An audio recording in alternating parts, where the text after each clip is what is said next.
다 함께 사도신경하심으로 2025년 8월 6일 수요일 온라인 아침 기도회 하나님께 올려드리겠습니다. 전능하사 천지를 만드신 하나님 아버지를 내가 믿사오며 그 외아들 우리 주 예수 그리스도를 믿사오니 이는 성령으로 잉태하사 동정녀 마리아에게 나시고 본디오 빌라도에게 고난을 받으사 십자가에 못 박혀 죽으시고 장사한 지 사흘 만에 죽은 자 가운데서 다시 살아나시며 하늘에 오르사 전능하신 하나님 우편에 앉아 계시다가 저리로서 산자와 죽은 자를 심판하러 오시리라. 성령을 믿사오며 거룩한 공예와 성도가 서로 교통하는 것과 죄를 사하여 주시는 것과 몸이 다시 사는 것과 영원히 사는 것을 믿사옵나이다. 아멘. 찬송가 179장 찬송하시겠습니다.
하나님 아버지 감사합니다. 지난밤에도 주님께서 친히 저희들을 은혜 가운데 지켜주셔서 편안한 쉼을 주셨다가 오늘 이 새벽에도 주께서 친히 깨워주셔서 새날을 맞이하게 하심을 감사드립니다. 무엇보다 말씀을 통해 영혼을 다시 강건하게 하시려고 주님께서 이 시간에 저희들을 다시 불러주심에 순종함으로 주 앞에 나와 주님께서 예비하신 말씀을 받고 하루를 시작하길 원합니다. 더 오늘도 주시는 말씀을 통해 저들의 심령에 하늘의 지혜로만 충만하게 채워주셔서 어떤 일을 해도 하늘의 지혜로만 행하며 믿음의 길을 걷는 하루가 되게 하여 주옵소서. 감사드리오며 우리 주 예수 그리스도 이름으로 기도드리옵나이다. 아멘. 자, 이 시간에 하나님이 주시는 말씀은 요한계시록 3장 14절부터 22절까지 말씀 보겠습니다. 자, 화면을 보시면서 요한계시록 3장 14절부터 함께 합독하시겠습니다. 라오디게아 교회의 사자에게 편지하라. 아멘이시요 충성되고 참된 증인이시요 하나님의 창조의 근본이신 이가 이르시되 내가 내 행위를 아노니 내가 차지도 아니하고 뜨겁지도 아니하도다. 내가 차든지 뜨겁든지 하기를 원하노라. 내가 이같이 미지근하여 뜨겁지도 아니하고 차지도 아니하니 내 입에서 너를 토하여 버리리라. 내가 말하기를 나는 부자라 부유하여 부족한 것이 없다 하나 내 곤고한 것과 가련한 것과 가난한 것과 눈먼 것과 벌거벗은 것을 알지 못하는도다. 내가 너를 구하노니 내게서 불로 연단한 금을 사서 부유하게 하고 흰옷을 사서 입어 벌거벗은 수치를 보이지 않게 하고 안약을 사서 눈에 발라보게 하라. 물은 내가 사랑하는 자를 책망하여 징계하노니 그러므로 내가 열심을 내라 회개하라. 볼지어다 내가 문 밖에 서서 두드리노니 누구든지 내 음성을 듣고 문을 열면 내가 그에게로 들어가 그와 더불어 먹고 그는 나와 더불어 먹으리라. 이기는 그에게는 내가 내 보좌에 함께 앉게 하여 주기를 내가 이기고 아버지 보좌에 함께 앉은 것과 같이 하리라. 귀 있는 자는 성령이 교회들에게 하시는 말씀을 들을지어다. 아멘.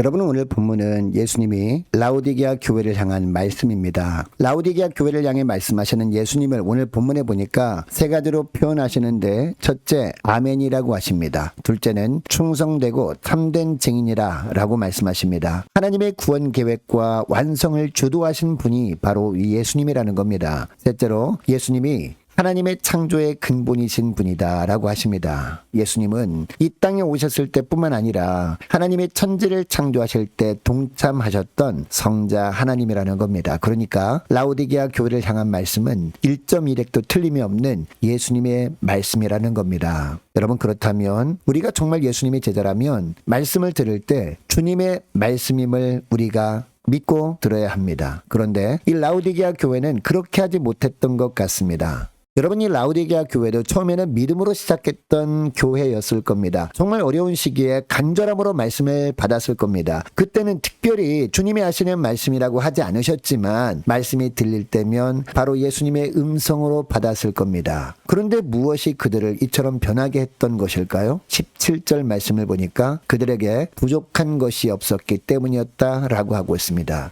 특별히 예수님이 도와주시지 않아도 아쉬울 것이 없는 삶을 살고 있었기 때문이었다는 겁니다. 이런 이유 때문에 이들은 아무리 강단에서 말씀이 선포되어도 그 말씀을 특별히 주님이 자신들에게 주시는 말씀으로 받지 않았던 겁니다. 그러다 보니까 간혹 자신들의 마음을 불편하게 하는 메시지가 전해질 때면 불평하기도 합니다. 예배도 참석하고 헌금도 낼 만큼 내는데 자신들이 듣기에 편한 말씀을 좀 해달라라고 합니다. 가뜩이나 세상에서 일하느라 지친 가운데 왔는데 자신들을 위로하는 말씀을 전해달라고 합니다. 성경 말씀 본문에서 주님이 어떤 말씀을 하시는지에는 관심이 없었습니다. 오직 부담 없이 들을 수 있는 메시지면 된다라고 생각했습니다. 그러다 보니까 그들이 교회 생활 가운데 어떤 현상이 나타났을까요? 15절 말씀을 보니까 차지도 않고 뜨겁지도 않은 미지근한 모습이 있었다라는 겁니다. 믿는 사람들인지 믿지 않는 사람들인지 구분이 가지 않을 정도였습니다. 그러다 보니까 교회에 사람들은 있지만 교회 안에 활기가 점점 사라져버리고 교회가 침체기로 접어들기 시작하고 맙니다. 세상에 신선한 자극을 주고 도전을 주는 교회가 아니라 세상에 걱정하는 교회로 전락하게 되고 만 겁니다. 이것이 라오디게아 교회의 모습이었습니다. 여러분, 주님이 이 땅에 교회를 세우신 목적은요, 교회를 통해서 교회가 세워진 지역에 어둠이 물러가게 하시는 겁니다. 사람들이 세상에 살다가 교회만 오면 천국을 경험하도록 하려고 교회를 세우신 겁니다.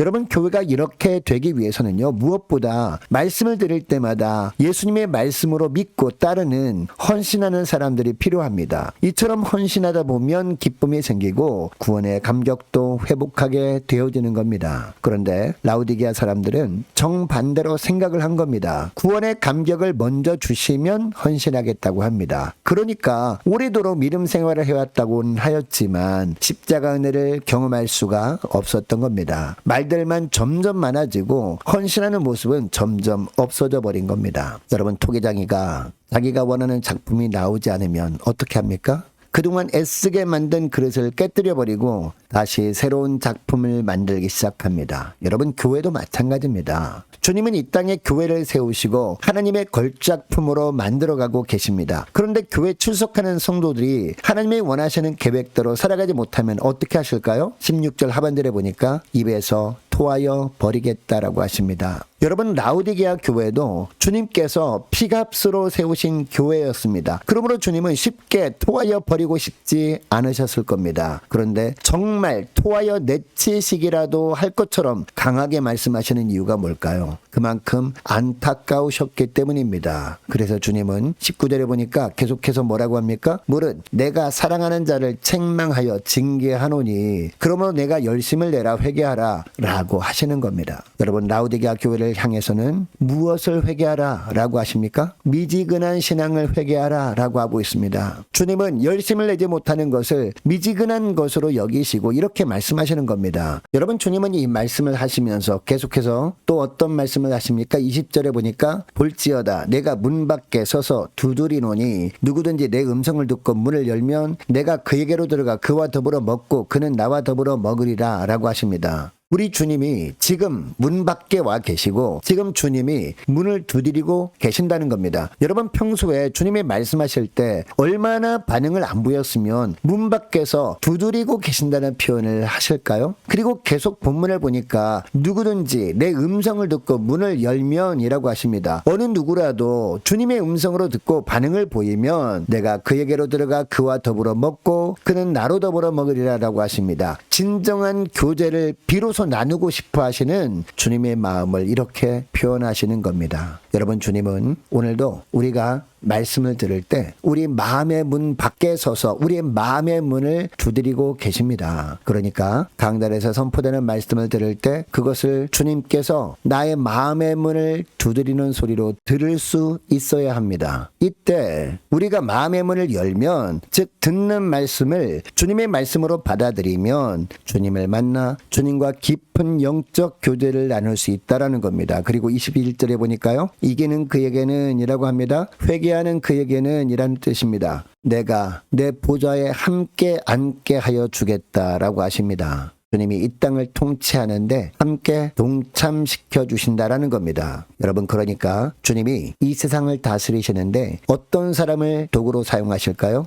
회개하여 미지근한 신앙을 버리고 열심을 품고 교회를 섬기는 사람, 이런 사람을 사용하신다라는 겁니다. 여러분, 신앙생활하고 있는 우리의 모습 가운데 이 라오디게아 교회의 모습이 있기 때문에 주님은 오늘 새벽에 이 말씀을 우리에게 주시는 줄 믿습니다. 주님은 오늘 우리에게 다가와서 주님과 교제하자고 하십니다. 주님이 누구신지를 제발 기억하라고 하십니다. 그리고 오늘 내 모습을 말씀을 기준으로 있는 그대로 보라라고 하십니다. 진정한 부요는 세상에 있는 것이 아니라 바로 주님 안에 있는 영적 부요라고 말씀하십니다. 여러분, 말씀을 들을 때 주님의 말씀으로 들리지 않을 때가 혹시 있지 않습니까? 어떤 말씀이라도 주님의 말씀으로 받으시는 저와 여러분 되시기를 바랍니다. 말씀을 듣기만 하고 순종하고 헌신하는 데는 약하지 않았습니까? 그동안 다른 사람들이 헌신하지 않는다고 거기에 동요되지 말고 따라하지 말고 오늘 말씀을 들은 나부터 미지근한 삶을 버리고 뜨겁게 헌신하겠다고 결단하는 이 새벽 될 수 있기를 원합니다. 주님의 말씀하실 때마다 마음의 문을 열고 주님과 함께 뜨거운 영적 교제를 나누며 십자가 감격으로 살아가시는 저와 여러분 되시기를 축복합니다. 자, 오늘 말씀을 붙들고 이 시간에 기도할 때 이렇게 기도했으면 좋겠습니다. 하나님, 어떤 말씀이라도 주님의 말씀으로 받고 즉시 헌신으로 주님께 반응을 보이는 하루 되게 하옵소서. 말씀이 선포될 때마다 마음의 문을 활짝 열고 말씀으로 임하시는 주님을 다시 만나 주님과 뜨거운 영적 교제를 통해 십자가 감격이 회복되게 하옵소서. 간절히 기도하는 이 새벽 될 수 있기를 원합니다. 계속해서 기도하기를 원하는 것은 오늘 수요일입니다. 오늘 저녁에 있을 수요 예배를 위해서 함께 기도하기를 원합니다. 모든 구역 식구들 그리고 자녀들을 위해서 저와 여러분을 위해서 함께 기도하기를 원하고 다음 주 목요일부터 있을 청년부 수련회 위해서 함께 기도하기를 원합니다. 날씨를 주관하시는 주님께서 좋은 날씨에 허락해달라고 은혜 충만한 시간 되도록 또한 안전을 위해서 함께 기도하기를 원하고 오래 세워진 일꾼들을 위해서 또한 교회 재정을 위해서 함께 기도하기를 원하고 유초등부 중고등부 청년부를 위해서 남녀 전도회와 각 구역을 위해서 이 시간에 함께 기도하기를 원합니다. 또한 많은 환우들을 위해서 기도해 주시기 바라고 특별히 임광빈 목사님, 신부 신장 담속 제거 시술을 잘 받을 수 있도록 은혜 내려 주옵소서. 함께 기도하길 원합니다. 취업을 앞둔 청년들을 위해서 성도사님들 가정들과 이 나라 민족을 지켜 주옵소서. 함께 기도하길 원하고 우리 함께 가는 교회 앞날을 위해서 저와 여러분이 가지고 나온 기도 제목을 놓고 이 시간에 함께 기도하길 원합니다. 기도하겠습니다.